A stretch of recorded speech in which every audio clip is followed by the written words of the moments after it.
opportunities for the Lok Sabha to remove the government or to remove the executive. So what are the opportunities for the Lok Sabha to remove the executive? First one,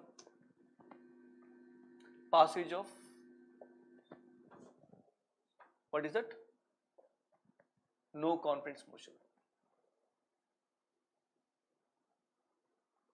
What is that? Passage of, what is that? No confidence motion. Okay, right. So what is motion? It is nothing but expression of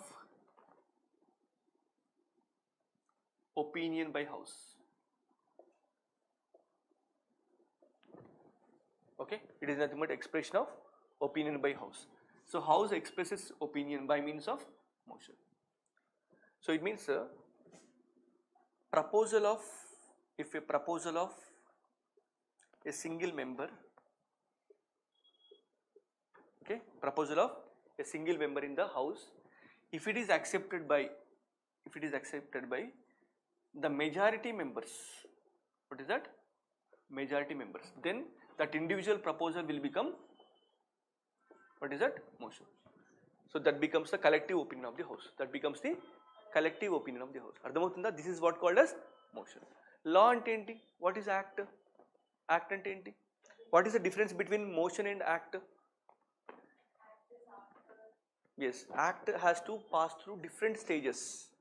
Okay, it has to be passed in the Lok Sabha. Majority members in the Lok Sabha has to accept. Majority members in Rajya Sabha has to accept, and later it has to receive the assent of the President. Then the bill will become act. But motion is individual to House. Okay, did you understand? Motion is individual to House.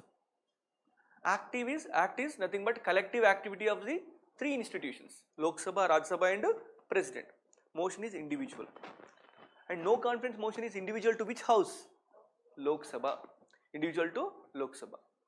If majority members, suppose if I am a member of the Lok Sabha, I propose, I have no confidence in this House. I have no confidence in this House. Okay, on this government, no confidence on this government.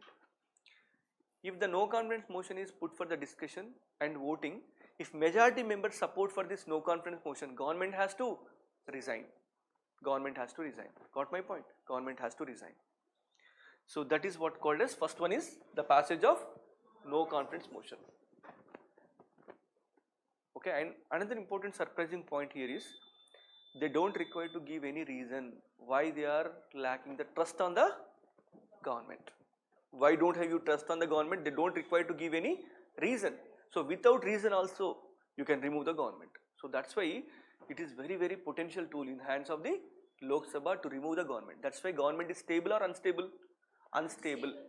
When it is unstable, is it responsible or irresponsible? Responsible. Because of the instability, what you are trying to establish? Responsible executive.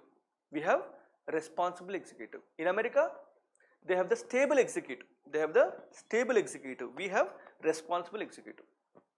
Got my point? Why we have given this responsible executive not instead of stable executive? Experience of the colonial rule. Experience of the colonial rule. We felt, yes, if any executive is stable, if any executive is beyond the control of the people, that may be abusing the powers.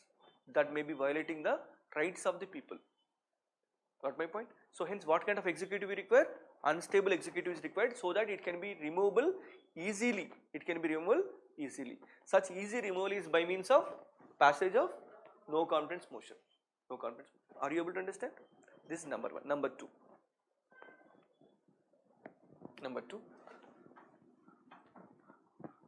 Next one. The non-passage